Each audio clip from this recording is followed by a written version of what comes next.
agradezco que hayan venido, agradezco las demasiado generosas palabras de don Alejandro Ezcurra y agradezco en modo muy especial la presencia de Padre Crosby, a quien por última vez vi en Roma.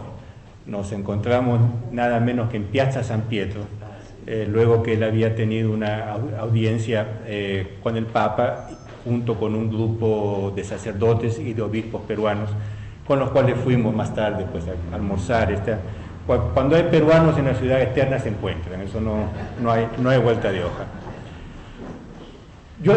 Ustedes tienen en la mano un esquema que evidentemente es un esquema muy simplificado, pero yo lo quise hacer así para que tuviesen una cosa muy lógica, muy estructurada y pudiesen llevar a casa y recordarse más o menos de lo que fue esta reunión, esta conferencia, que será 2 o 3 puntos de este libro que me hubiera gustado tanto traerlo ya impreso, bonito, publicado, etcétera, pero eso que dicen, las cosas en el Perú funcionan muy lentamente, les aseguro que no es solo el Perú.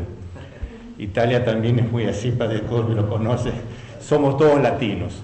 Y entonces va a ser entregado el libro, digamos, el libro impreso es va a ser entregado solo la próxima semana, tendremos que esperar un mes o 2 para que salga en forma libro. Tal vez sea ocasión para volver y poder presentarlo a un público un poco más grande. Este libro tiene toda una historia que comienza con una experiencia personal que Alejandro Ezcurra ha contado brevemente. Quien tiene una cierta edad se recuerda del gobierno del general Juan Velasco Alvarado. Golpe de Estado, creo que el 3 de octubre del 68, él gobierna hasta el 75, viene sustituido por Morales Bermúdez, Francisco Morales Bermúdez, que redemocratiza el país, pero impone en la Constitución del 79 que sean incluidas, fuesen incluidos todos los decretos del gobierno revolucionario. En ese periodo que él, Velasco, definía un gobierno nacionalista, socialista, revolucionario, él se apoyaba en 3 pilares. Evidentemente las Fuerzas Armadas, en una dictadura. En segundo lugar, los llamados sectores organizados de la población, que eran sindicatos, etcétera, movimentados por el SINAMO, Sistema Nacional de Apoyo a la Movilización Social. Muy infiltrados después por agentes cubanos, etcétera. Bueno, eso es toda una historia que no es el caso de contar ahora. Y se apoyaban, y este es nuestro tema concreto, se apoyaban en la corriente de la teología de la liberación. Y yo la llamo ya corriente de la teología de la liberación o movimiento de la teología de la liberación, que no estamos hablando de una escuela teológica, estamos hablando de una corriente política y también con justificación teológica. Y ellos se apoyaban tanto en este sector que Velasco almorzaba todas las semanas con Gustavo Gutiérrez, que hacía de asesor del gobierno revolucionario. Nosotros éramos jovencitos, yo nací en el 55, en el 68 tenía 13 años, el único de esa época es Pablo Fandiño, que está por aquí. Dicen, bueno, ¿qué se puede hacer? Imposible meterse contra las Fuerzas Armadas, peligroso meterse contra los sindicatos. Podemos, como católicos, hacer un análisis del apoyo religioso que pretende tener este gobierno revolucionario. Y entonces hicimos, o gente mayor, pero con nosotros, hicimos el primer estudio, y eso yo lo subrayo con un punto de honor, el primer estudio en absoluto sobre la teología de la liberación, y lo publicamos. Esto es un pedazo de historia. Diciembre del 73, la primera denuncia mundial de la teología de la liberación. Esto lo hemos mostrado en el Vaticano 11 años antes que el Vaticano hablase de la teología de la liberación. Ya había salido esto. Yo me acuerdo un almuerzo con el entonces secretario de la Pontificia Comisión para los Laicos, Guzmán Cariquirí. Él dijo, mire, sí, eso, mire, él es muy contrario a nosotros, porque es muy amable, muy buena familia, muy bien educado, pero tiene ideas, digamos, un poco diferentes. Él dijo, esto yo lo admito, ustedes le cerraron el paso al comunismo en América Latina, y un paso importantísimo fue esta denuncia contra la teología de la liberación 11 años antes del Vaticano. Ahora, ellos entendieron nuestra maniobra. Enero de 74, la Nueva Crónica, que era el diario del gobierno, la Nueva Crónica, publica 2 páginas enteras contra nosotros. Título, La ultraderecha y sus activistas. Caramba, la cosa se comenzaba a poner fea. Paramos un poco la campaña, la continuamos en modo muy discreto. Marzo-abril, no recuerdo bien, de 74, discurso televisivo del presidente, démosle el título por cortesía, Velasco Alvarado. No tolero una contrarrevolución y ay de aquellos señoritos de nombres largos que usando saco y corbata venden su revistucha en los templos de los barrios pitucos usando adminículos. Un lenguaje un poco así. Yo lo estoy repitiendo, perdónenme, no es un error de español mío. Los adminículos eran los símbolos que usamos. Señoritos de nombres largos, ahí somos nosotros, pero no es que no había vuelta de hoja. Bueno, pasan los meses, se acuerdan que en julio del 74 expropian todos los medios de comunicación, el comercio, la prensa, etcétera, que ya eran controlados, pero legalmente todavía eran libres. Los expropian y ahí por primera vez hay una reacción fuerte contra el gobierno. Queman algunos ómnibus, toman de asalto el club militar de Plaza San Martín. Hay un poco de nuevo discurso televisivo. Yo sé que la contrarrevolución viene de San Pablo, que era la ciudad del doctor Pino Correa de Oliveira, el fundador e inspirador de la TFP. Y quiero decirles a esos señoritos que no tolero la contrarrevolución y haré caer sobre ellos, sobre sus cabezas, el peso de la justicia revolucionaria. A este punto decía, bueno, aquí no hay nada más que hacer, y decidimos exilarnos para continuar la acción de difusión doctrinal desde el exterior. Como el señor Ezcurra contó, la mayor parte volvieron a los 7, 8 años, ya en el 79, 80 fue reabierta una TFP, yo ya estaba fuera, tuve otro camino. Ya en esa época comencé a estudiar el tema de la teología de la liberación. Participé en varias campañas en Brasil de denuncia de la teología de la liberación, un libro escrito, por ejemplo, por el profesor Plínio Correa de Oliveira, contra la teología de la liberación, esto ya en el 82, y una campaña enorme que por admisión de los propios representantes del movimiento fue un golpe mortal, un golpe decisivo, un golpe mortal. 82, 2 años antes de la instrucción del Vaticano contra la teología de la liberación. Poco después, amigos americanos me pidieron que escribiese un poco sobre esto porque la teología de la liberación se estaba infiltrando en el sur de los Estados Unidos, sobre todo en Texas, que es muy poblado por mexicanos. Por lo tanto, estos temas podrían ser usados para soliviantar los mexicanos en clave claramente antiamericana, anticapitalista, etc. Y de ahí comenzó a nacer un libro. Ahora, ¿qué pasó? Primero, es una historia que la puedo contar más tarde con más detalle, el Vaticano condenó la teología de la liberación. Hace pocos días, Monseñor Bambarén hizo una entrevista en un programa Buenas noches o Noches alguna cosa, Dijo, Gustavo Gutiérrez y la teología de la liberación nunca fueron condenados. Se perdone usted no ha leído el documento del Vaticano, punto. Pero bueno, fue condenada. Paralelamente, aquella praxis histórica, praxis, es decir, aquel activismo sociopolítico que hacía de base para la teología de la liberación, quiere decir el socialismo o el comunismo, comenzó a caer y de hecho en el 89 la cortina de hierro cae, la Unión Soviética se deshace 2 años más tarde, y eso que para ellos era la meca, el ideal, todo eso cae un poco por los suelos. La propia teología de la liberación tiene que reciclarse. Gutiérrez mismo tiene que hacer un medio mea culpa, yo lo voy a comentar ahora, y toda la cosa comienza a perderse en el polvo de la historia.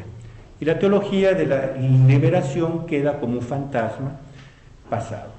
Nuestros propios países comienzan a adoptar sistemas socioeconómicos opuestos a aquellos queridos por los teólogos de la liberación, y comienza el crecimiento. Por ejemplo, Perú, es innegable que en los últimos 20 años ha crecido. Yo tengo datos, la pobreza se ha cortado en 50%, es decir, ustedes han vivido esta parte, todos estos edificios que están construyendo, etcétera, etcétera, es evidente. Y parecía un problema que había ya pasado, tragado por la noche de los tiempos. Conclave en Roma, eligen un papa argentino, no seguaz, no seguidor de la teología de la liberación, eso lo subrayo, más de una forma que se llama la teología del pueblo. Eso es otra cosa que no quisiera entrar, es un poco complicado. Toda esa máquina de teólogos de la liberación y de todo este movimiento que había sido tragado por la historia, dice, esta es nuestra ocasión. Y entonces comienza aquello que Leonardo Boff, uno de los mayores en el sentido de más conocido teólogo de la liberación, dice una nueva primavera. Yo quiero leer 2 o 3 cositas, porque de un día a otro viene llamado, y esto antes de Papa Francisco, esto ya por Papa Benedicto, viene llamado a Roma Monseñor João Braz de Avis, un obispo brasileño, seguaz de la teología de la liberación, hecho cardenal y puesto a cargo de la Pontificia Comisión de Institutos Religiosos. Por tanto, prefecto de la Sacra Congregación para los Institutos Religiosos y de Vida Consagrada. Que es el caramba. Todos los diarios, porque tienen que ver que esta máquina de propaganda saltó sobre la ocasión, todos los diarios dicen la teología de la liberación desembarca en el Vaticano. Y esto, repito, poco antes que fuera elegido Papa Francisco, esto todavía con Benedicto XVI. Pasan 1 mes, 2 meses, y todavía Benedicto XVI llama a Roma para presidir nada menos que la Congregación para la Doctrina de la Fe, Monseñor Gerhard Ludwig Müller, discípulo de Padre Gutiérrez, tan abiertamente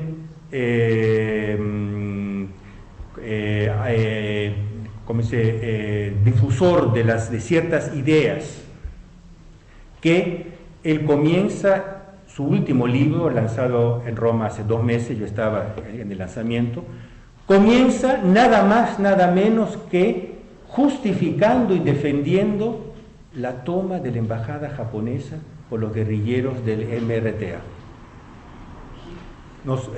Yo veo que hay gente muy joven, no sé si se acuerdan.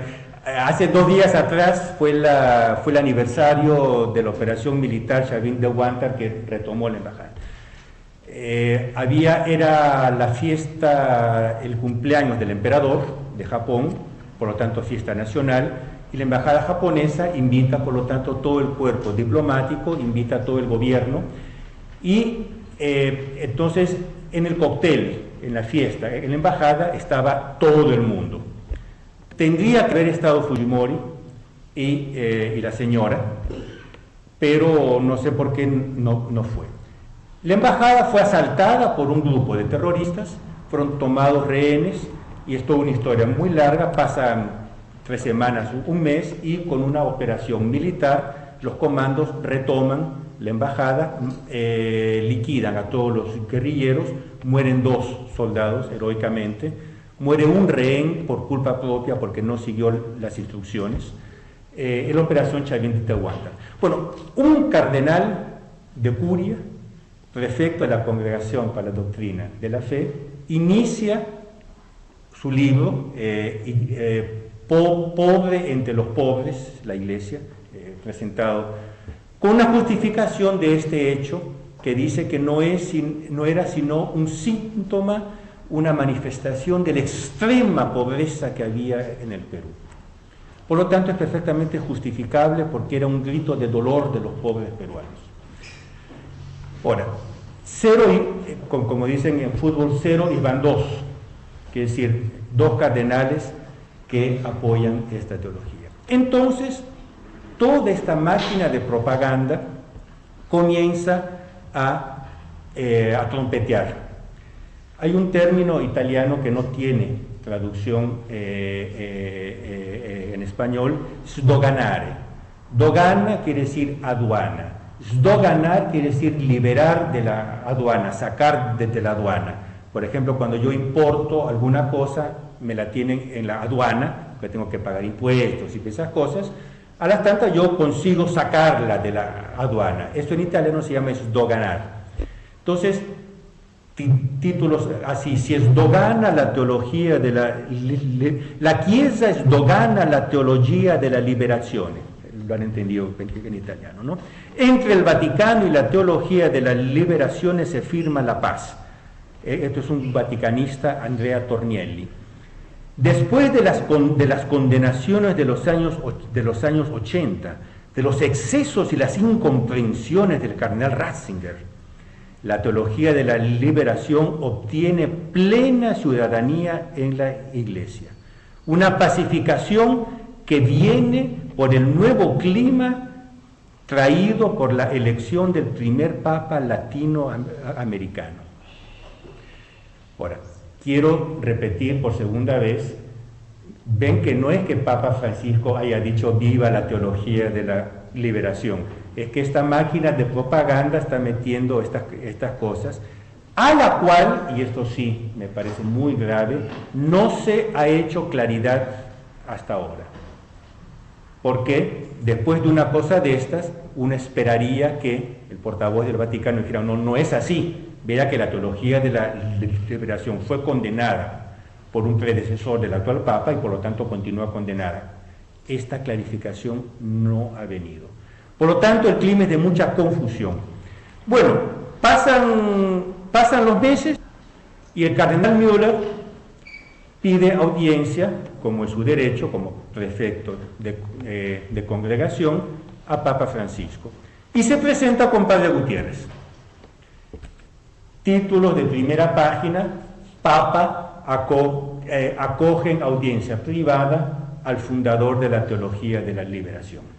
Sin tomar en cuenta que él ya había medio pedido perdón, media culpa, es decir, sin tomar en cuenta eso, ya lo presentaban como el Papa recibe en audiencia privada al fundador de la teología de la liberación. Y celebra la misa con el Papa, Gutiérrez con el Papa. Pasan algunos días y unas semanas, y publican en Italia un libro a 4 manos entre Padre Gutiérrez y el cardenal Müller, Iglesia de los Pobres, y hay toda una serie de conferencias en Roma, en Italia, presentando este libro como siendo de nuevo sdoganamiento, que es decir, la liberación de la aduana, de la teología de la liberación. Nadie dice que es un libro publicado 10 años antes y recién ahora traducido. Bueno, yo voy rápido porque si no, no entro en el tema, porque esto no es el tema, este es solo la introducción. Bueno, ¿qué es lo que pasa? Está fascinante. Encorajado por estos hechos, por primera vez en muchos años, los teólogos de la liberación convocan un congreso internacional. En Brasil, en Porto Alegre, en la Universidad de los Padres Jesuitas. Se llama Unicinos, Universidade Nacional do Rio dos Sinos. Por primera vez se dice, estamos entrando en una nueva primavera. Después de años de invierno ratzingeriano, la primavera de nuevo sonríe sobre nuestra teología. No pasan dos meses, la Asociación de Teólogos Juan XXIII de España, que es la punta de lanza de este movimiento en España y por lo tanto en Europa, hace un congreso con 1000 participantes, y la misma cosa. Esto es una nueva primavera, con el Papa Francisco el momento vuelve a ser propicio para nosotros, textualmente. Ahora, esto para uno que ha estudiado, que ha seguido la teología de la liberación y la ha sufrido sobre la piel, porque es evidente que yo no hubiera escogido, y nosotros no hubiéramos escogido el exilio si no hubiera sido esto. Esto causa perplejidades. Perplejidades, sobre todo, que giran en torno a dos puntos. Primero, se está diciendo que lo que se está, me permiten el término italiano que es muy preciso, es doganando, liberando de la aduana, es una teología de la liberación sin marxismo. Por lo tanto, lo malo sería el marxismo, saquémosle el marxismo, que nos quedamos con una teología de la liberación buena. Ahora, ¿cómo quien la ha estudiado sabe perfectamente? El marxismo es un pecado menor, es un pecado venial, digamos entre comillas, de frente a pecados mucho más graves a nivel teológico y a nivel filosófico. Bueno, a nivel filosófico no es propiamente un pecado, es un error. El segundo punto es esto, que la crisis mundial, la crisis económica mundial, está siendo interpretada por esta máquina propagandística como el quiebre definitivo del sistema liberista, como lo dicen, del sistema liberal, del sistema capitalista, del capitalismo, del sistema financiero.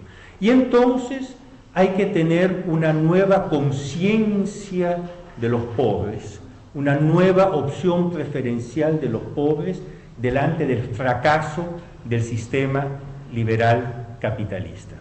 Y aquí se infiere todo este nuevo aire que hay, incluso soplando desde Roma, a favor de los pobres, los pobres, los pobres, los pobres, los pobres. Y dicen, una teología de la liberación limpiada del marxismo es lo ideal para sustentar esta nueva conciencia de los pobres que se está formando. Ahora, para quien ha estudiado la teología de la liberación, sabe que si hay algo que no es a favor de los pobres, es la teología de la liberación. La teología de la liberación causa pobreza, lo vamos a ver. La teología de la liberación defiende sistemas que causan pobreza.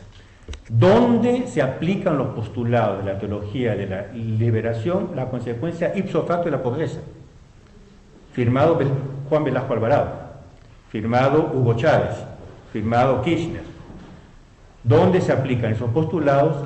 Es el caos. Ahora, por lo tanto, una perplejidad. ¿Por qué quieren resucitar doganare, como dicen la teología de la liberación? Después, una aprehensión bastante fuerte. Todos nosotros sabemos que la teología de la liberación y el movimiento de la teología de la liberación siempre se ha anclado en la extrema izquierda. Siempre. incluso en la guerrilla. Si de la teología de la liberación salió incluso la guerrilla, aquí en el Perú, sobre todo en Colombia, en Nicaragua, etc. Ahora, un apoyo a la teología de la liberación, así genérico, como se está haciendo ahora, corre el riesgo de ser interpretado como un apoyo eclesiástico a la extrema izquierda. Y aquí es, por ejemplo, donde yo concuerdo a 100% con el cardenal, iba a decir una estupidez, Landázuri, Cipriani, con el cardenal, perdón, casi me sale, no, con el cardenal Cipriani, que dice que declaró que Monsieur Müller es un ingenuo. No se da cuenta que estas cosas que él dice aquí en el Perú son interpretadas como un apoyo a la extrema izquierda. 2 semanas atrás estaba en Roma, en una presentación de otro libro, y estaba el cardenal Müller y estaba el cardenal Madariaga. Y Müller comienza con sus cosas y Madariaga, delante de todos, lo dijo en italiano, lo digo en italiano y lo traduzco, dice: fratello mio, non ragionare da tedesco, o sea, hermano mío, no pienses como alemán. Está bien, es ingenuidad, pero el hecho concreto es que esta resurrección de la teología de la liberación corre el riesgo de ser interpretado como un apoyo eclesiástico a la extrema izquierda. 2 ejemplos recientes, los 2 brasileños. Hubo un congreso, esto en enero, organizado por el Pontificio Consejo de las Ciencias, al cual invitaron a un personaje brasileño, João Pedro Stedile, jefe del MST, el Movimiento de los Sin Tierra, la extrema izquierda terrorista, subversiva, marxista, etc. Él fue invitado, no es que él haya sido el personaje central ni nada. Él vuelve a Brasil, todos los diarios, el Vaticano apoya el Movimiento de los Sin Tierra. Entonces, no es así, pero ¿quién lo invitó a esta conferencia en Roma? No sabía que existe esta máquina de propaganda que se iba a aprovechar de eso. Otro caso reciente, felizmente sí desmentido porque era demasiado bochornoso. En una audiencia general estaba presente Fray Beto, asesor de Fidel Castro, Fray Beto, que escondía ametralladoras y bombas en el convento dominicano de Perdices en San Pablo, terrorista, bueno, pésimo. Un Che Guevara con hábito dominicano. Él estaba presente en la audiencia general de los miércoles. Y el Papa, ustedes saben que después de la audiencia él saluda a un cierto número de personas. Yo he saludado a varios papas, porque basta estar ahí que te lo saluda. Y él intercambiaron 2 o 3 palabras. El otro día, titulares: el Papa apoya a Fray Beto, el Papa no sé cosa. Ahora, Fray Beto, no sé si quien lo conoce, yo lo llamo el Che Guevara en hábitos dominicanos para sintetizar el personaje. Ahora, felizmente esto fue tan bochornoso que el portavoz del Vaticano tuvo que desmentir. Pero bueno, entonces, en vista de esta maniobra de resurrección de la teología de la liberación, diversas personas en Italia me pidieron que sacase del cajón donde estaba escondido desde esa época este libro, que lo había escrito originalmente en inglés, vean cómo la historia va cambiando, lo tradujese al italiano, lo adaptase un poco, lo modernizase con los nuevos hechos y lo publicase. Le presentamos un esquema al doctor Cantagalli, que es el editor. Ustedes vean, es la más importante casa editora de cosas religiosas. Por ejemplo, era la editora de toda la obra teológica del cardenal Ratzinger, era editora de todas las biografías oficiales de Papa Juan Pablo II, es una editora muy importante. Se entusiasmaron y dijeron, esto tiene que ser publicado incluso porque el público italiano no conoce la teología de la liberación. Bueno, hasta aquí la introducción, señores. Ahora voy a tener que hacer muy rápido para llegar a la cosa. Ahora, ustedes tienen un esquema. Si alguien lee italiano, yo voy a dejar estos textos en italiano aquí. Si alguien lo quiere, lo puede pedir. Tanto va a ser un libro que va a ser público, por lo tanto no es un texto privado ni nada, ni mucho menos. Para comenzar, hay que tener en cuenta esto. La teología de la liberación no nace, o como ellos dicen, como respuesta a una situación de pobreza en los años 60 en América Latina. Hay toda una historia, en los 2 primeros capítulos del libro, que yo voy a tener que pasar como un rayo, demuestra, hay toda una historia son 2 corrientes, que después se juntan en la teología de la liberación, y 2 corrientes que nacen a comienzos del siglo XIX, por lo tanto estamos hablando del 1800. Para comenzar, una corriente de acción social de izquierda, que comienza como catolicismo social, se convierte en catolicismo democrático, se convierte en socialismo cristiano y desagua en la teología de la liberación en su aspecto sociopolítico.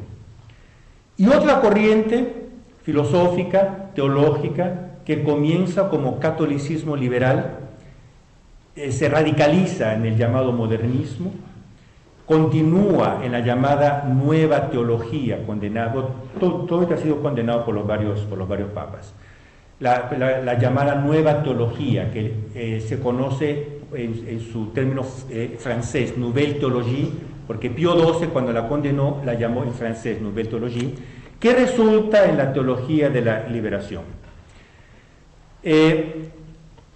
Yo no voy a hacer toda la historia, pero hubo un punto en la historia de la Iglesia, a comenzar de los años 1920 y 1930, que hubo un fenómeno importantísimo, que es cuando Papa Pío XI reorganiza la acción católica.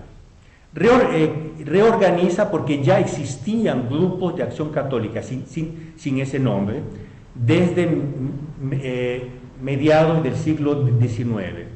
Pío XI, viendo que el ambiente era muy propicio para una restauración, él escribe la encíclica Quas Primas, 1925, establece la fiesta de Cristo Rey, dice que el momento es propicio para la restauración de una civilización cristiana y reorganiza la acción católica para servir de elemento de apostolado seglar de apoyo a este inmenso plan restauracionista que él tenía. ¿Qué es lo que pasa? Estas 2 corrientes, el modernismo, el catolicismo social, el catolicismo democrático, etcétera, que hasta ese punto habían sido un fenómeno de élites, se infiltran en la acción católica y transforman vastos sectores de la acción católica en instrumentos para la subversión de la Iglesia, sea en campo político, sea en campo teológico. No entro en detalles porque yo quiero entrar más en la teología de la liberación. Pero, por ejemplo, nosotros nos escandalizamos con ciertas misas, hoy con la gente sentada en el suelo, tocando guitarra, y dicen el concilio, fruto del concilio.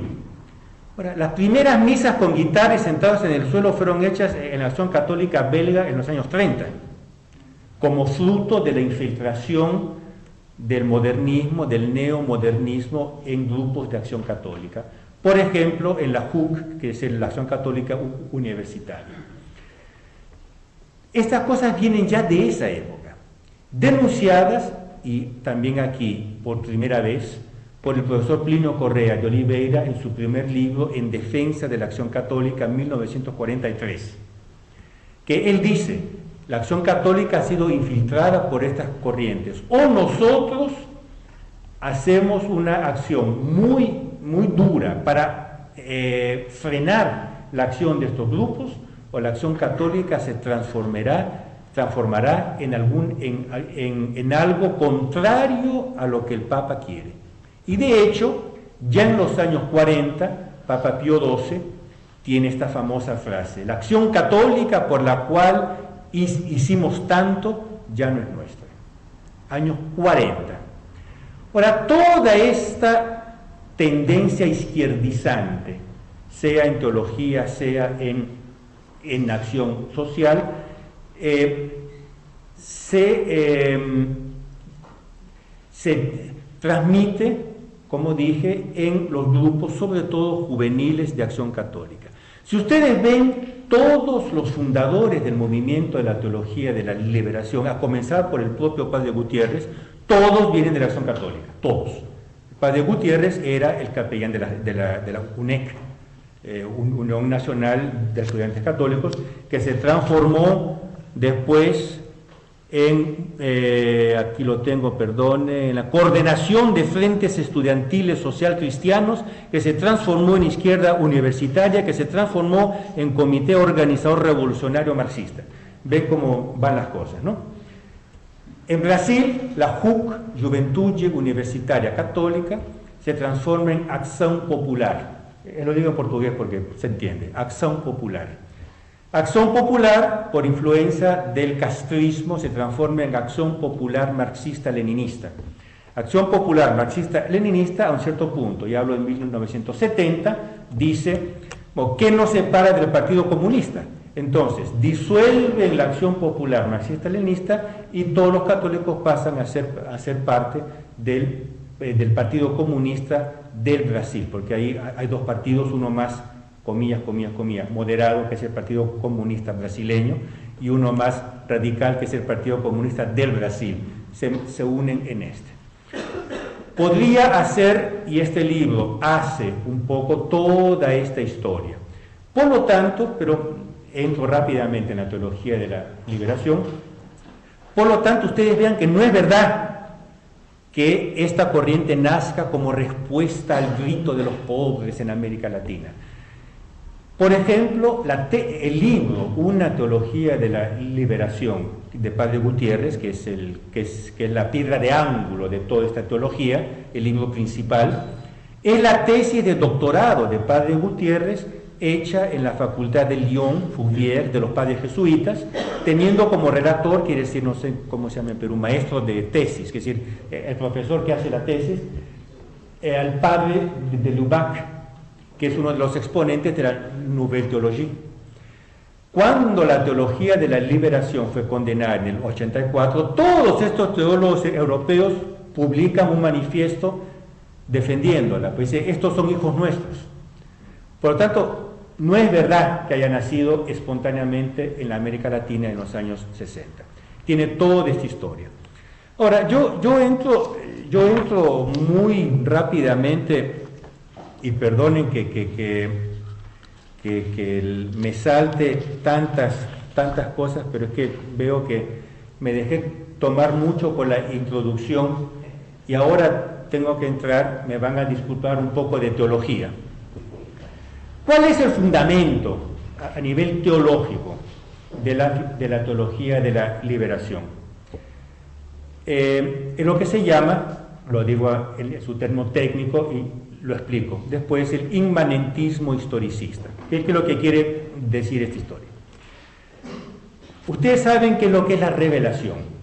Es decir, el hombre, por sus propias fuerzas, por sus fuerzas naturales, puede conocer ciertas verdades, aún sin auxilio de la gracia, y puede practicar ciertas virtudes, aún sin auxilio de la gracia. O no puede conocer todas las verdades, ni practicar todas las virtudes sin el auxilio sobrenatural. Entonces, ciertas verdades, Dios en su misericordia las revela. Esto es la revelación divina. Dios revela ciertas verdades.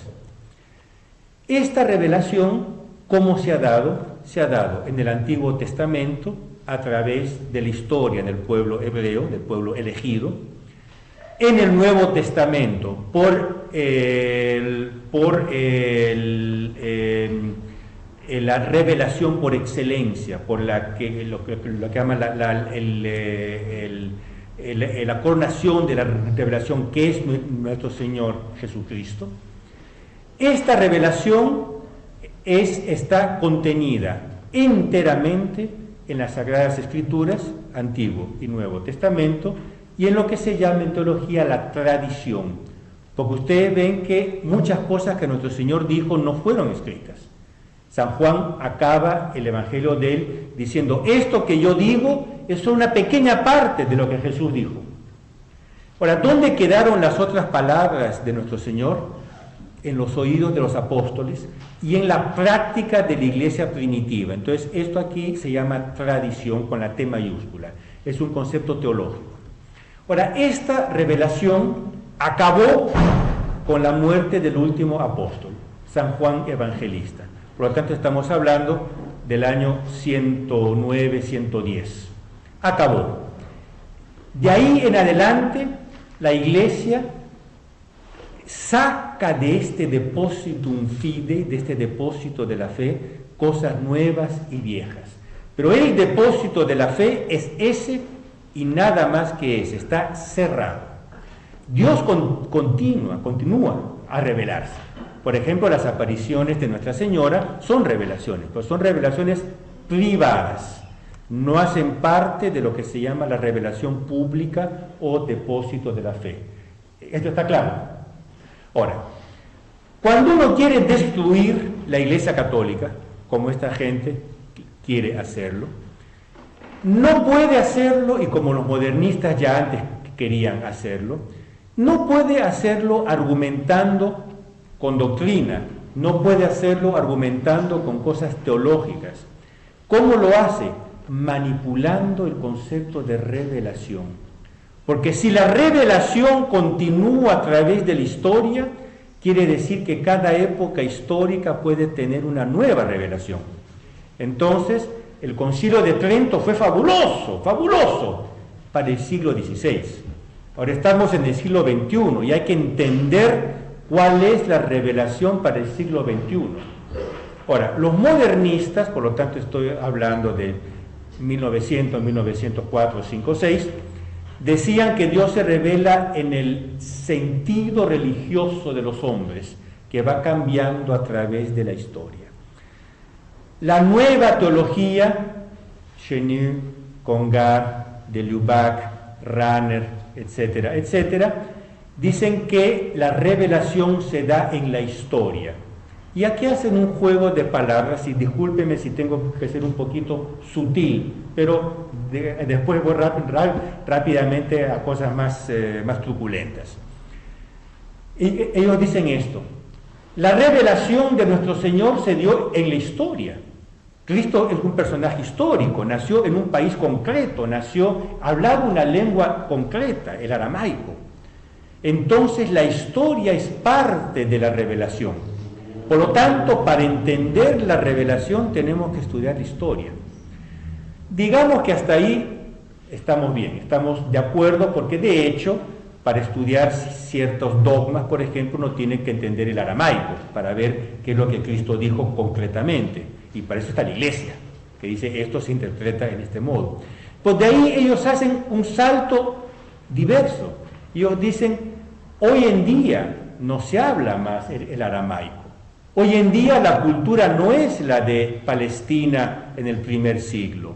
Por lo tanto, la historia cambió. Por lo tanto, la revelación se encarna en un nuevo contexto histórico y por lo tanto nosotros tenemos que entender la revelación según los criterios de nuestra historia. Entonces es lo que el padre Chenu dice: la historia se convierte en principio hermenéutico de la revelación. Quiere decir, no es la revelación que me hace entender la historia, es la historia que me hace entender la revelación. Los teólogos de la liberación dan un paso adelante y dicen fenomenal, es verdad, pero ¿dónde se hace la historia? ¿Dónde se hace la historia? En los movimientos revolucionarios. Entonces, porque esa es la historia, que la historia de la tradición es historia antigua. Si nosotros tenemos que ver Dios en la historia, tenemos que verlo en esos aspectos de la historia donde la historia se está haciendo, quiere decir en los procesos revolucionarios. Entonces, por ejemplo, yo tendría que buscarla, ¿no? Dios que se revela al interno del proceso revolucionario cubano, Dios que se revela al interno del velasquismo, porque era la revolución peruana, ¿no? Yo no sé si ven, entonces, si Dios se encuentra en la revolución. Entonces, ahora, ¿qué es lo que pasa? Uno, para hacer teología, ¿uno qué hace? Padre Crosby, uno hace seminario. 3 años de filosofía, 2 de teología, 4 de teología. Uno estudia las Sacras Escrituras, la patrística, la teología, bla, bla, bla, y uno dice, bueno, yo estoy estudiando teología. Ahora, ¿cómo hace uno para estudiar las revoluciones? Uno tiene que estudiarlas con instrumentos sociológicos, uno tiene que estudiarlas con instrumentos políticos, uno tiene que estudiarlas con instrumentos temporales, no teológicos. Entonces, ellos que dicen, bueno, ¿qué es lo que me dice la teología sobre la revolución cubana? Nada. Yo tengo que entenderla a partir de otros criterios. ¿Qué es la revolución cubana? Es la dialéctica de los oprimidos que se rebelan contra los opresores, es decir, marxismo. Entonces ellos asumen el marxismo, es aquí donde entra el marxismo, como instrumento de análisis de las realidades revolucionarias. Entonces, en esta entrevista de hace unos días de Monsieur Bambarén, dijo: Gustavo Gutiérrez no tiene un solo error en sus libros, son sus seguidores que tienen errores teológicos. Yo le digo, mire,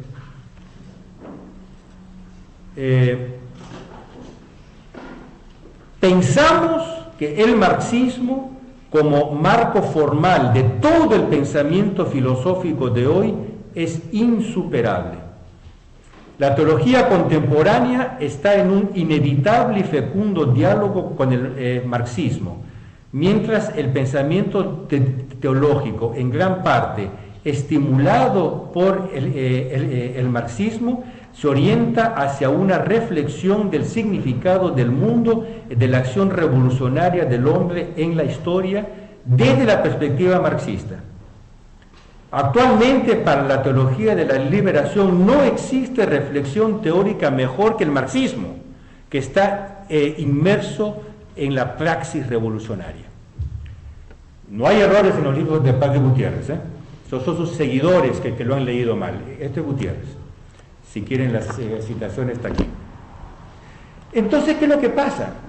Ellos toman una realidad histórica y después ciertas realidades históricas, quiere decir las revoluciones, las analizan usando como criterio de análisis el marxismo y sacan como conclusión la teología.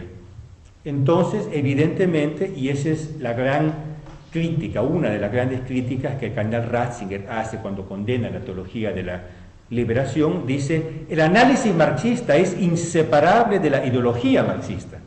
Si uno hace un análisis marxista, uno introduce ideología marxista y las consecuencias van a ser necesariamente marxistas. Entonces, los teólogos de la liberación invierten el proceso teológico. No estudian teología para entender la realidad, estudian la realidad para hacer teología. Y la estudian desde el punto de vista marxista, y ya hemos visto que no es que yo esté inventando nada, ellos lo dicen claro. Ahora, ¿qué es lo que pasa? Y este es un segundo paso, estoy yendo muy rápido. Cuando salga el libro tal vez se puede hacer un análisis un poco más profundo. ¿Qué es lo que pasa? Las revoluciones no se estudian, se hacen. Yo no puedo ser, dicen ellos, un intelectual de salón. Para entender la revolución tengo que entrar en ella, tengo que ensuciarme las manos. Solo participando de las revoluciones yo voy a entrar en contacto con la revelación de Dios en esta revolución. Por lo tanto, ellos critican la teología de salón, la teología de las escuelas. Dicen, el teólogo tiene que ser una persona empeñada, se dice, ¿no? Como ser cristiano, comprometido, una persona comprometida en las luchas por la liberación. Entonces Gutiérrez dice, está por ahí, primero viene la praxis, después viene la teología. Entonces, perdone, pero praxis orientada ¿por qué? Que si tú primero te haces guerrillero y después llamas a tu praxis teología. Entonces uno ahí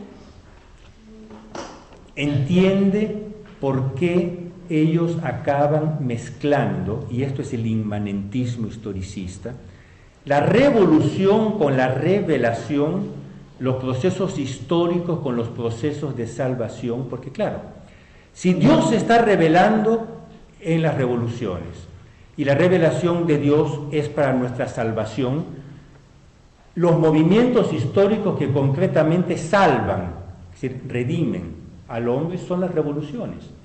Y así se entiende una famosa frase de los sandinistas, año 79, estamos redimiendo Nicaragua con nuestras Kalashnikov, redimiendo, porque la salvación política se confunde con la salvación espiritual, con la salvación llamada escatológica, ¿no?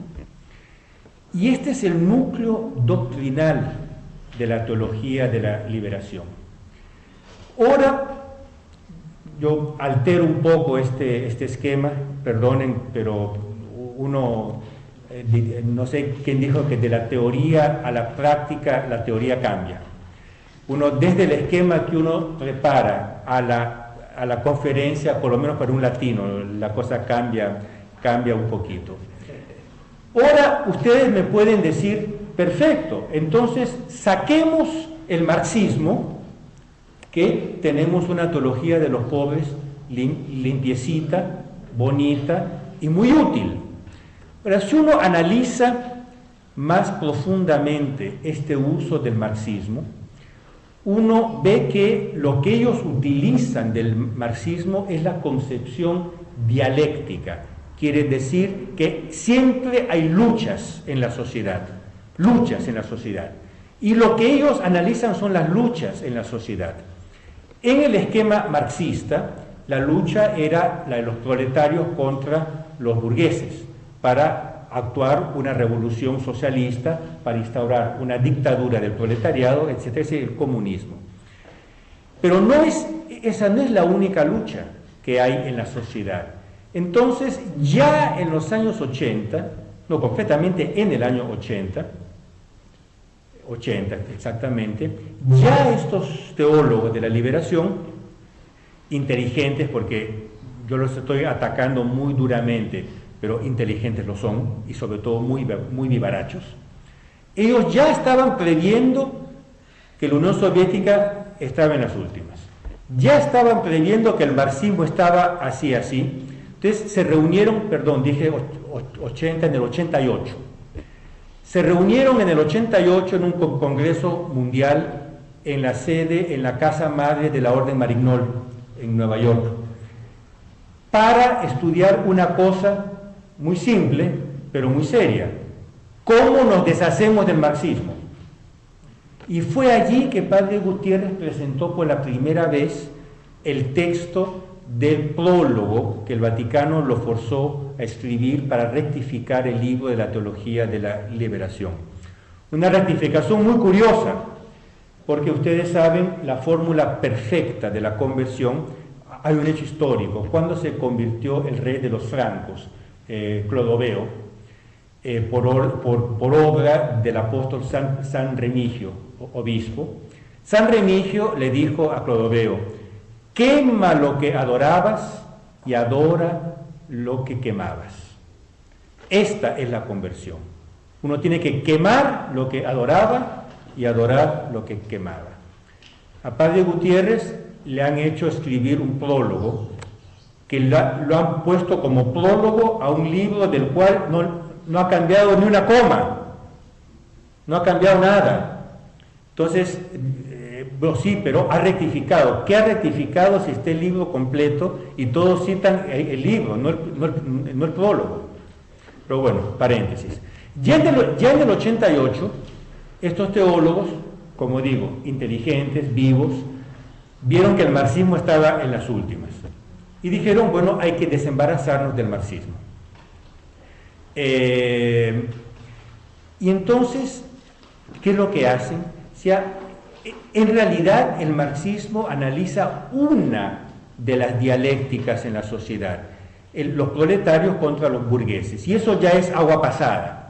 Hay que buscar las nuevas conflictualidades en la sociedad y hacer la teología de estas conflictualidades. Por ejemplo, la conflictualidad racial, indios contra blancos, negros contra blancos, pueblos oprimidos. Y entonces Gutiérrez dedica esta nueva versión a Arguedas, José María Arguedas, digamos, un gran estudioso del indigenismo. De ahí nace la teología indígena. Ya no hay proletarios, pero hay indios, ¿no? Hace 2 o 3 días, los indios, no recuerdo de qué tribu, invadieron no sé qué campo petrolífero en no sé qué departamento. No, yo lo supe porque mi hermana trabaja como mediador en esos conflictos y estaba al teléfono loca con el ministerio. Pero la posición del gobierno es, démosle las concesiones a las petroleras a cambio que las petroleras construyan pueblos, den agua, den salud, construyan hospitales, y así se gana de un lado y se gana del otro. Pero hay movimientos indigenistas que usan a los indios, los pobres indios, como masas de maniobra. El hecho 2 años atrás, ¿cómo se llama? Bago, exactamente, Bago. Hay gente que solivianta, moviliza esas masas en Ecuador, por ejemplo, sobre todo en Bolivia, etc. Y de eso nace toda una teología que se llama teología indigenista de la revelación, de la liberación. Entonces la conflictualidad ya no es proletario burgués, es indio blanco o digamos indio contra los dominadores. Nace la teología negra de la liberación, que tiene un seguaz muy famoso, Barack Hussein Obama, que es oficialmente seguaz del reverendo James Wright, que es uno de los teólogos de la liberación negra. Ahí los oprimidos son los negros, ¿no? Contra los blancos, entonces hay que liberarlos. Pero vamos más allá. ¿Quién es oprimido en nuestra sociedad? ¿Quién me dice quién es oprimido hoy? Los homosexuales. O sea, no, usted está loco, perdón. Teología de la liberación gay, que es una palabra que nosotros no deberíamos usar porque fue acuñada por ellos, pero el nombre, digamos, técnico es Gay Liberation Theology, porque nació primero en Estados Unidos. Los homosexuales oprimidos en busca de una liberación de la opresión y la revelación de Dios que se da a través de las luchas de los homosexuales. Entonces los gay pride, etcétera, todas esas estupideces y suciedades que estamos viendo con un contenido teológico. ¿Qué otra categoría? Señora, usted se siente oprimida. Las mujeres están oprimidas. Las mujeres están oprimidas, no lo sabía. Teología de la liberación feminista. Teología de la liberación feminista. Ahora, ¿cómo La tierra es mujer, Gaia, la Pachamama, Gaia en griego, Pachamama en quechua, yo no sé por qué, tierra en español es femenino, la tierra es mujer. La teología ecologista, sobre todo esta desarrollada por Fray Leonardo Boff, la teología ecologista de la liberación. Dice, la tierra, Boff dijo esto recientemente, un libro, decía, al grito de los pobres hay que sustituir el grito de la tierra. Entonces hay que liberar la tierra de la opresión del hombre. Ahora, las feministas dijeron, bueno, pero eso es un tema feminista, porque la tierra es femenina. Entonces, teología ecofeminista. ¿Se recuerdan hace unos meses, un año ya, la rebelión de la Asociación de Monjas Americanas contra el Vaticano? ¿Cómo se llama? Conferencia Nacional de Religiosas, que junta 90% de las religiosas americanas en rebelión abierta contra el Vaticano, tanto que el Vaticano tuvo que intervenir. Bueno, ¿a qué se debió eso? A la teología ecofeminista. Pero bueno, vamos a liberarnos de más cosas, ¿no? ¿Cuál es la raíz de toda opresión? ¿Quién me lo sabe decir? La idea de Dios. Y ríanse, pero el último Congreso Mundial de la Asociación Internacional de Teólogos de la Liberación, que se llama ITWOT en inglés y ACET en francés, una teología sin Dios. Tenemos que liberarnos de la noción de Dios. Porque claro, Dios es la fuente de la ley, Dios es la fuente de la jerarquía, Dios es la fuente de la alienación. Y lo llaman teología pluralista de la liberación. Ahora, ríanse, y han hecho bien en reírse porque causa... fue el tema oficial de la última reunión de la IPOT, Ecumenical Association of Third World Theologians, o Asociación Ecumenique de Théologiens du Tiers-Monde, ACET. Ahora, por lo tanto, ustedes vean, la teología de la liberación murió o no murió. No, se recicló. Se recicló en todas estas nuevas teologías que están siendo lanzadas. Ahora yo vuelvo atrás un poquito y no lo leo porque no hay tiempo, pero el prólogo de Padre Gutiérrez, rectificando la teología, su libro, la teología de la liberación, que es lo que dice: hay que entrar en las nuevas perspectivas. ¿Cuáles son? Feminismo, indigenismo, teología negra. Es decir, hay que reciclar la teología de la liberación. Por lo tanto, ustedes ven que la teología de la liberación es un marco teórico que ya tuvo su época marxista y todavía la tiene en la medida en que esta gente todavía apoya realidades socialistas, Cuba, Venezuela, etc. Pero tiene todas estas nuevas caras de teología ecologista, teología ecofeminista, teología gay, teología lésbica, teología queer, teología del gender theology. Inventen la teología que ustedes quieran, porque basta encontrar una categoría oprimida que inmediatamente yo hago una teología sobre esa categoría buscando su liberación. Ahora, y yo acabo, ya estoy hablando casi una hora, yo acabo con esto. Hay una gran aprehensión, que es lo que es un punto que hay que remarcar mucho.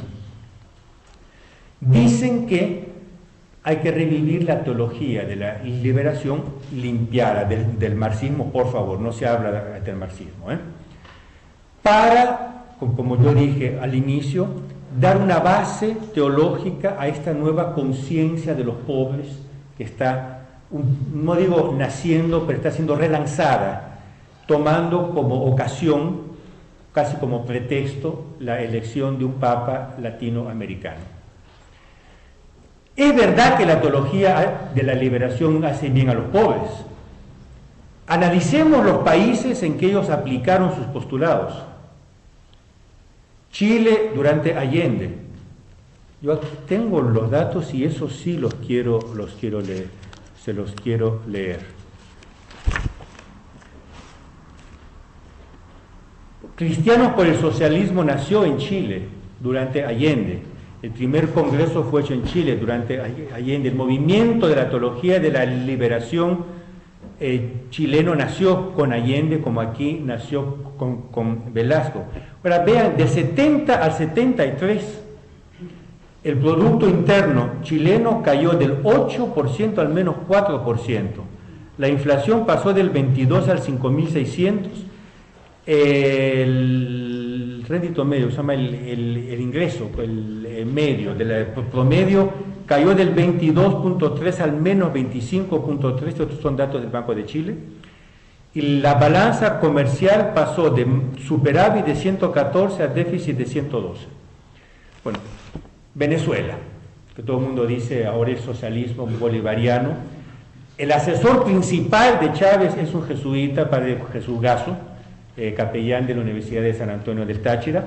Hace 3 días se quedó sin divisas. Venezuela ya no puede importar nada. No sé si vieron la noticia recientísima. No hablemos de Cuba, donde hay un libro de los teólogos, de un grupo de teólogos de la liberación que fue a Cuba, se llama Carta Teológica sobre Cuba, que dicen: el reino está muy visible en Cuba. Cuba es un país que camina a la perfección porque hizo un voto colectivo de pobreza. Se lo juro, está aquí. Dice, la iglesia casi no se ve, pero el reino está por todas partes. Yo aquí tengo las citas, yo ahora las estoy dando así de memoria.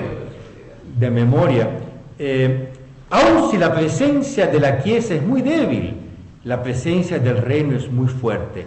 El reino de Dios está escrito en las estructuras cubanas. Nos agradó, porque es un grupo de teólogos que fue a Cuba, la gran sobriedad, la gran austeridad, la vida reducida al esencial. Eremítica, que es un eremo. Cuba es un gran eremo. Cuba es un gran eremo. Cuba nos pareció una inmensa comunidad de religiosos que viven la pobreza evangélica. Todos santos en Cuba. Bueno, nosotros nos reímos, pero está aquí escrito, ¿no? Bueno, dicen, bueno, pero Cuba no era el único país socialista. Entonces, no, hay que ver si el reino existe también en la Unión Soviética. Entonces, este grupo de teólogos de la liberación fue a la Unión Soviética e hizo carta teológica sobre la Unión Soviética. Encontramos valores del reino en el socialismo real soviético. El Espíritu Santo muestra su presencia en los procesos revolucionarios de liberación, como por ejemplo en la revolución bolchevique del 17.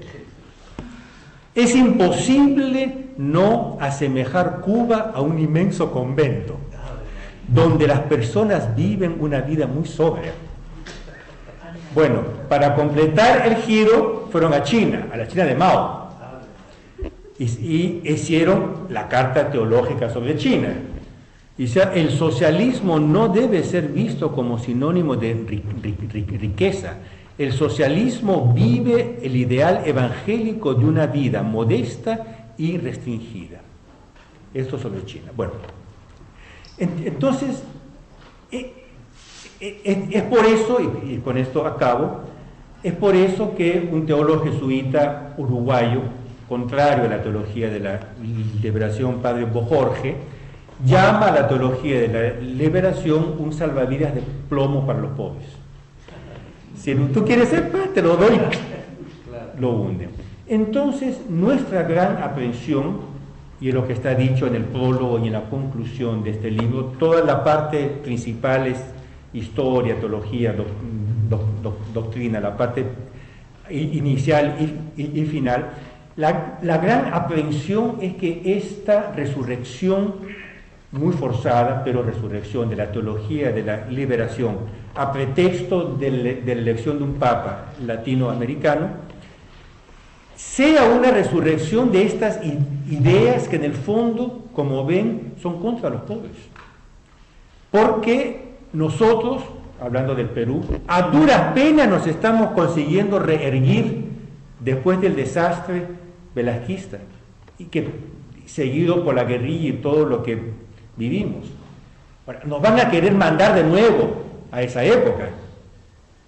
Por favor, Chile, basta de socialismo allendista. Han visto lo que el socialismo allendista hizo. Es eso lo que ellos defienden. Venezuela, no hay que ir a la historia. Hoy, Venezuela, de haber sido la Florida, la Miami de la América Latina, yo la conocí en el 74, pero los carros costaban tan poco que uno compraba un carro y lo abandonaba en la calle, porque costaba más hacer el trámite del papeleo. Entonces, no, una cosa impresionante, una riqueza como yo nunca he visto en mi vida, ni siquiera en Estados Unidos, bueno, reducido a esta situación. Nuestra hermana República de Ecuador, con todo el petróleo que tiene, si no fuese que hace unos meses China le compró la entera producción de petróleo, se iba a la quiebra. Un país rico de petróleo y de medios económicos, medios de agricultura, etcétera. Argentina, aquí hay dos argentinos, de haber tenido, eso ya hace algunas décadas, el primer, después el segundo índice de renta per cápita más alta del mundo, al caos kirchneriano de hoy, apoyado por los teólogos populistas, peronistas, que es una, como yo dije, es una versión argentina de la teología de la liberación. ¿Es esto que ustedes quieren? Entonces, ¿por qué están queriendo resucitar esta teología? ¿Por qué no admitir objetivamente, humildemente, señores, fracasamos, quemamos lo que adoramos o que adorábamos? Y si no quieren adorar lo que quemaba, pues no lo adoren, pero cállense la boca, ¿no? ¿Qué es lo que le está pasando? Y con esto realmente cierro, a Fabio Gutiérrez. Yo lo he oído en sus últimas intervenciones, he leído sus últimos textos, ni chicha ni limonada. No puede repetir las estupideces que decía antes, como por ejemplo que debemos caminar rumbo al socialismo. No quiere decir lo contrario.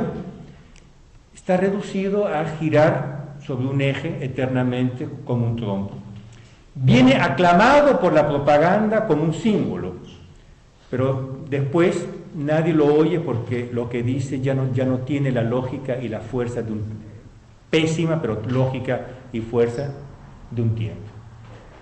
Con esto, señores, acabo. Si alguien tiene alguna pregunta, y acabo no habiendo tocado varios puntos del esquema, pero llévenselo a la casa como recuerdo. En todo caso, si hay alguna pregunta, alguna duda, alguna objeción, por favor, señora.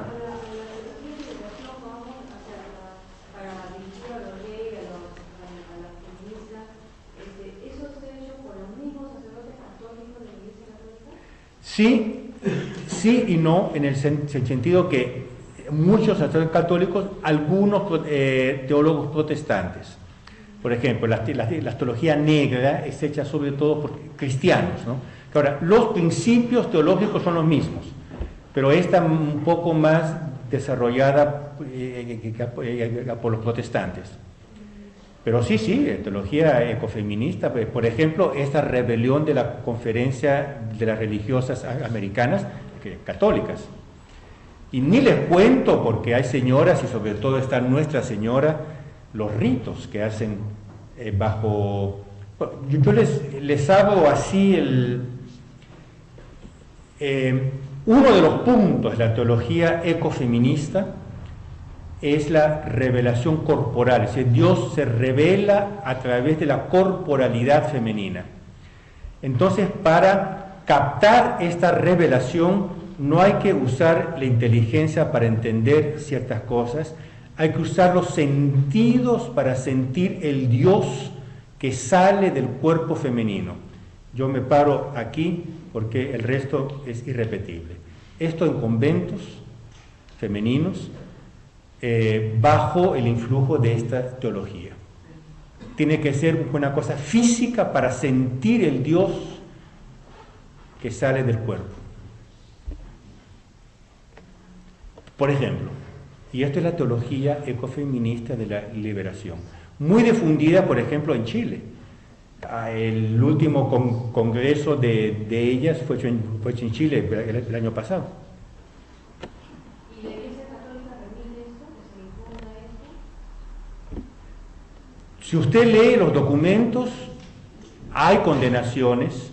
Por ejemplo, el Vaticano condenó a esta rebelión de las religiosas americanas.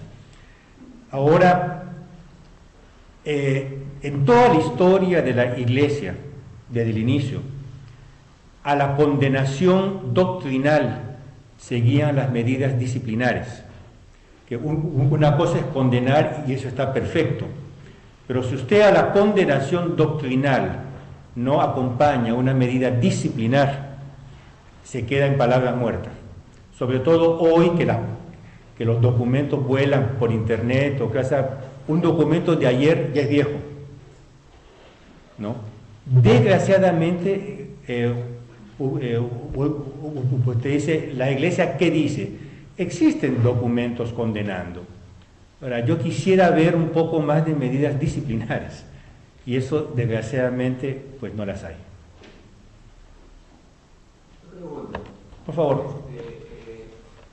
Conozco muchos amigos que son jesuitas. ¿Sí? Y en los más jóvenes me sorprende que siendo religiosos inclusive participan de reuniones políticas de partidos socialistas, de Guerra y Libertad. Me asombra mucho.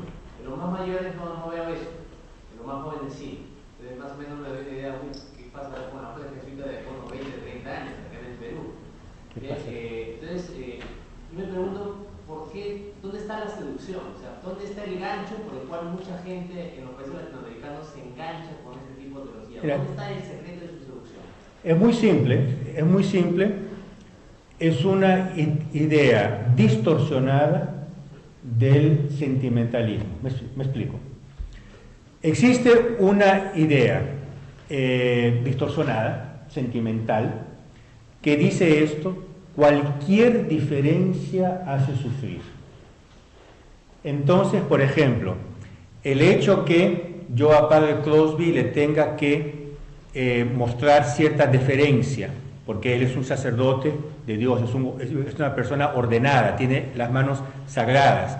Yo lo llamo de usted, le hago tengo una cierta actitud de reverencia por su persona, sí, pero sobre todo por el sacramento que...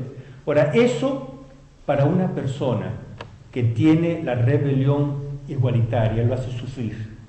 ¿Por qué yo tengo que darle estas muestras de reverencia a uno que todo sumado es como yo? Y yo soy mayor en edad que el Padre Crosby, por lo tanto es él que me tendría en todo caso que dar muestras de respeto.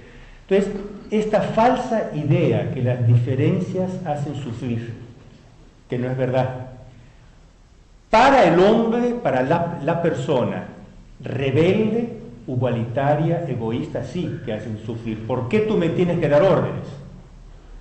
Entonces, de ahí ellos dan un paso más adelante y dicen, ¿cuáles son los partidos o los sectores políticos que quieren la igualdad, que quieren suprimir las diferencias y por lo tanto quieren suprimir el sufrimiento de los hombres? Son los partidos de izquierda.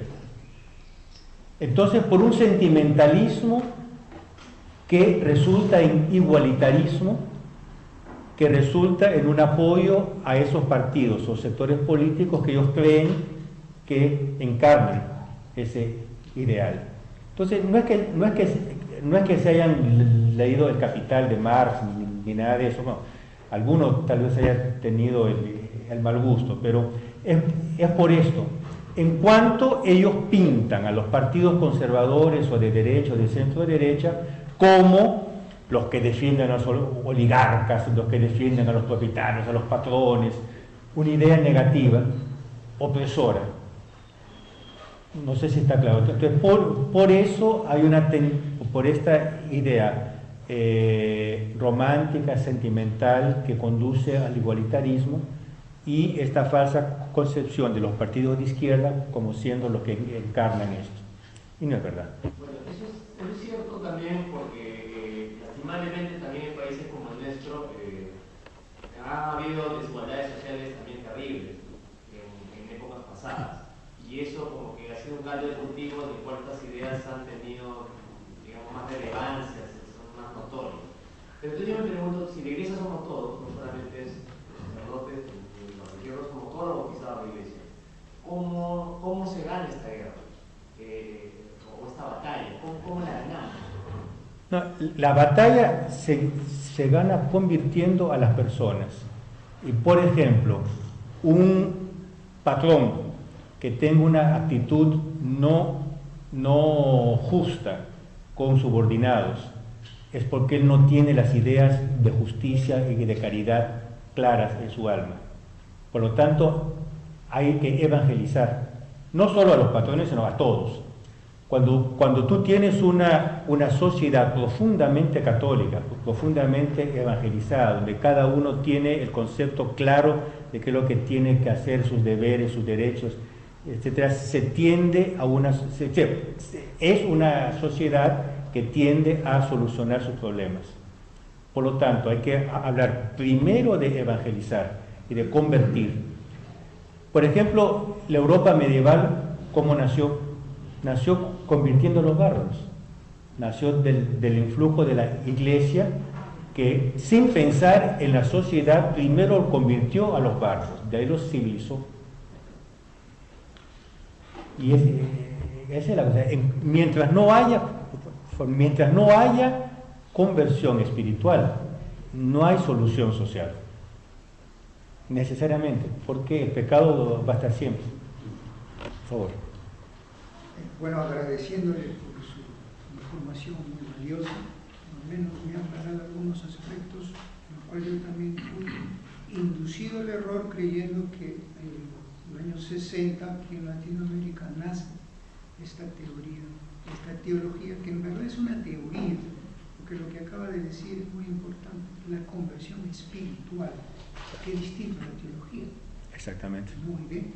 Entonces, aquí hay un aspecto que nosotros debemos contemplar como alternativa a esa solución que está pidiendo el joven. Y la mayoría usan, los laicos, los jóvenes, la Biblia latinoamericana. Y sus comentarios tienen mucho que ver con esto de la teoría de la liberación, la teología de la liberación. Entonces, ese es un primer punto en contra para poder contrarrestar esa formación. En segundo lugar, eso es simplemente para contestar, hay un aspecto que hay que tener en cuenta. Con lo último que he terminado, ahí está la respuesta. En 2007, en Aparecida, el que ahora es el Papa, Bergoglio, en ese entonces dijo lo siguiente, para cuadrar esto. Usted tiene, si la tiene, léala, no, porque es una frase muy interesante, la conozco, léala, por favor. Lo que nos define no son las circunstancias dramáticas de la vida, sentimentalismo que usan mucho, ni los desafíos de la sociedad, ni las tareas que debemos emprender, sino ante todo el amor recibido del Padre gracias a Jesucristo por la unción del Espíritu Santo. Y aquí está la diferencia. Por eso es que hoy habla de la ideologización del mensaje evangélico. Eso es lo que está pasando. Entonces, hay mucha teoría y no hay espiritualidad. Eso es lo que nos va a llevar a la conversión verdadera. Claro. Y el otro aspecto, que aquí en nuestro país, Todo esto lo hemos conocido nosotros a raíz pues, de lo que ha dicho la teoría de la liberación también de las feministas que empezó en el año 60, que en realidad hay una interpretación equivocada y bueno, que eso no va a tratar. El asunto es que mientras la iglesia, porque hay una iglesia negra y hay una iglesia verdadera, es la que estamos defendiendo aquí y la que queremos nosotros que se prevalezca, aunque quede un solo católico para poder enfrentar. En cuestiones políticas, lo que está apareciendo ahora son los estados laicos contra Dios. Entonces, están sacando a Dios de todos los caminos, por eso salen todas estas leyes, estas propuestas de leyes, la que se está presentando. ¿Cómo contrarrestamos eso? Con la conversión espiritual. Yo tomo un punto de lo que usted dijo que toca la esencia de este problema. Usted habló, bueno, usted leyó esa frase del entonces cardenal Bergoglio sobre el amor. Toda la doctrina social de la Iglesia está basada sobre la armonía, la convivencia pacífica entre las personas, el amor y la caridad. Todas las doctrinas revolucionarias están basadas sobre la dialéctica. Entonces, por ejemplo, la teología de la liberación habla del privilegio hermenéutico de los pobres en lucha. O sea, hay que ver la revelación de Dios en los pobres en lucha. Ahora, a las tantas, ellos mismos, y tengo textos ahí de Juan Luis II, por ejemplo, se pregunta, bueno, ¿qué pasa cuando el pobre no lucha? Es decir, cuando es un pobre pacífico, pierde su privilegio hermenéutico. Y ellos dicen, tengo una frase de Juan Luis II, otra de Giulio Girardi, de varios teólogos, dicen, lo peor que nos acontece, y es muy frecuente, que los propios pobres no entienden lo que nosotros decimos. Entonces, a ellos no les interesa el pobre o la pobreza, a ellos les interesa el pobre como expresión técnica, sujeto histórico, quiere decir sujeto que hace la revolución. Tanto es así, hay una frase de un periodista famoso italiano muerto hace unos 5 o 6 años, Indro Montanelli, o sea, la izquierda ama tanto a los pobres que cuando va al poder aumenta su número. Y es verdad, es verdad. Entonces, claro, el equilibrio perfecto es la doctrina social católica, que no es, como dicen, una tercera vía o un término medio entre dos extremos. Es de aquí y de aquí las cosas buenas. Tenemos que tener sistemas que produzcan, porque si no se produce, ¿qué se puede distribuir? Hay que producir. Entonces, defensa de la propiedad privada, defensa de la libre iniciativa, etcétera, etcétera. Pero produciendo hay que tener una conciencia cristiana, una conciencia de caridad y una conciencia de considerar la sociedad como un todo. Todos, como he dicho, todos somos iglesia, todos somos sociedad, y lo que le pasa a una persona, aunque sea muy lejos, me toca a mí también, que es la conciencia que ahí entra con una evangelización, con la conversión. Entonces, apoyo a sistemas que produzcan, por lo tanto no al socialismo, avinado, una palabra italiana, juntado a una conciencia cristiana de la caridad, de una conciencia social que permita distribuir en modo justo lo que fue producido. Ahora, para distribuir hay que producir, no hay vuelta de hoja. Perdón. Usted mencionaba hace un momento sobre la manifestación de las religiosas. Sí. ¿No? En los Estados Unidos, una especie de renombre enorme. Sí. Sobre todo de religiosas que estaban sin dedos, sin hábitos, en fin. Pero también hay paralela a esto, ¿no? Otras asociaciones en los Estados Unidos de religiosas que no están de acuerdo con. Sí, absolutamente. Entonces, cuando ha ido una inspectora salesiana, mandada por el Vaticano, a hacer un examen, ¿no?, de todas estas religiosas que se habían manifestado, que seguían muchas de las teologías que se han mencionado, ¿qué sucede aquí en el Perú? ¿No? Yo recuerdo en un momento haber ido a conferencias religiosas y escuchar a una religiosa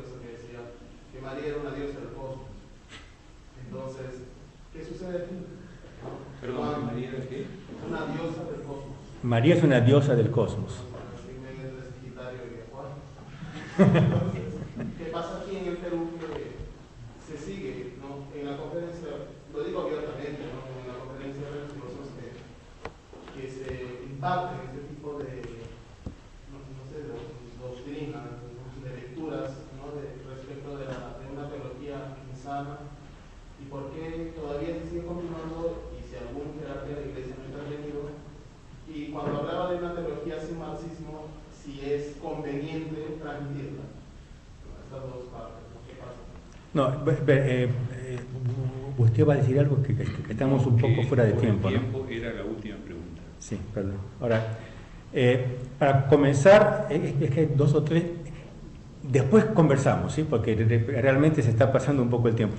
No, solo para corregirme en un 10%, se trata de la Leadership Conference of Women Religious, que congrega el 80%, perdónenme, dije 90, es el 80%.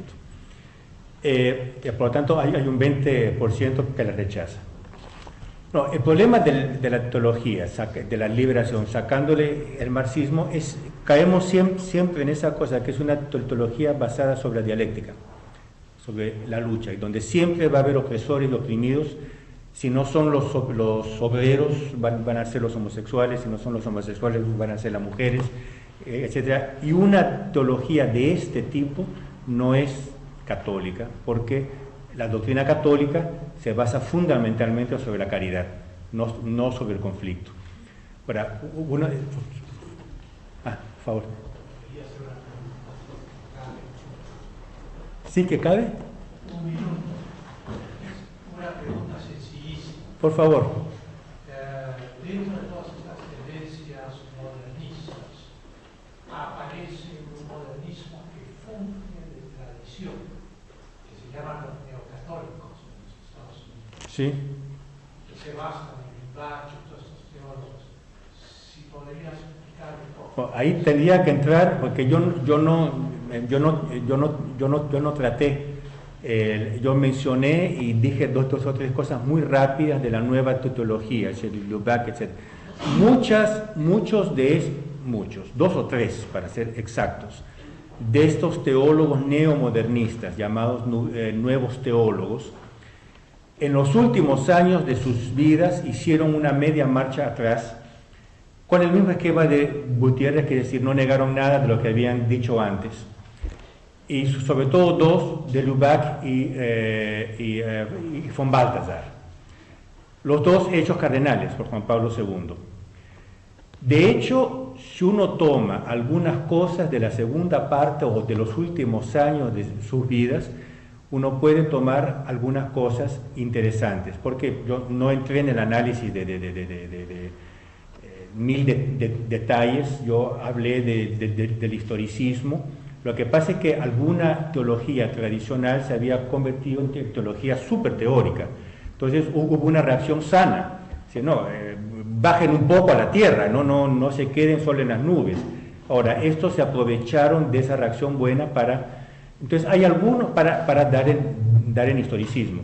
Ahora, hay algunos elementos sea de la teología de Lubac, de von Balthasar, Rahner mucho menos, que pueden ser utilizados, pero yo me pregunto siempre, ¿por qué tomar estas cosas solas y no meterlas en el gran surco de 2000 años de tradición teológica?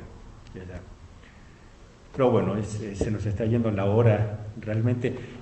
Después conversamos. Solo quería agregar algo bastante corto.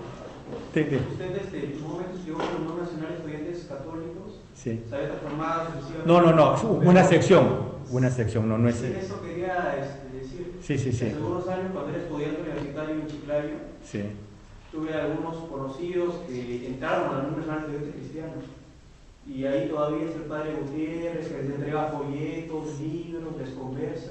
Y me parece algo muy preocupante, ya que esas personas no tienen formación ideológica ni política, y a través de ese tipo de enseñanzas le transmiten el marxismo de manera subliminal, ¿no? Y yo he leído esos separados que son bastante marxistas, bastante evidentes. Es muy interesante, y con esto realmente cerramos y no nos vamos hasta la medianoche. Pero bueno, en Lima las tertulias son así, se va. Tú hablas de textos de separatas. Es muy interesante. Pío XII, por ejemplo, cuando condena la nueva teología, dice: estas doctrinas circulan en su forma más auténtica en separatas semiclandestinas.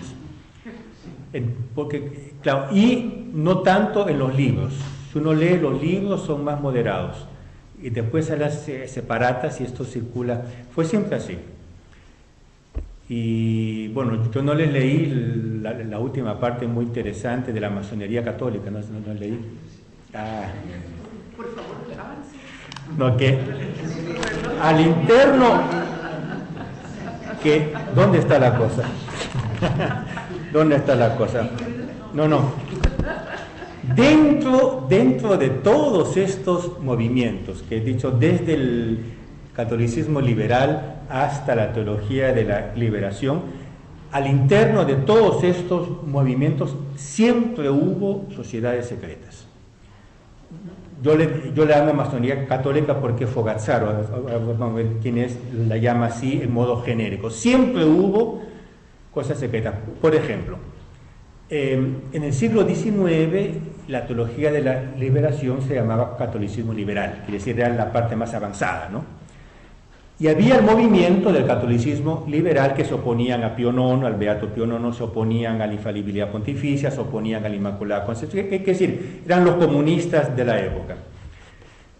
El líder de la segunda fase era el conde Charles de Montalembert. Bueno, él muere, conde, grande, noble, etcétera, con un castillo muy bonito en La Roche-en-Brenny. Muere, y su nieto, por lo tanto estamos ya en el siglo XX, comienza a hacer unas obras y excavan y encuentran una sala sellada que el nieto no conocía.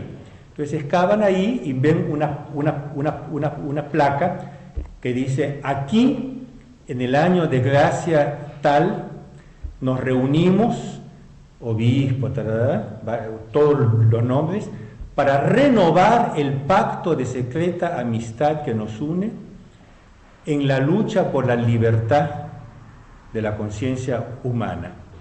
Y condividimos el pan de la palabra. Concelebraron, no había concelebración en la época, pues estos concelebraron ya en esa época.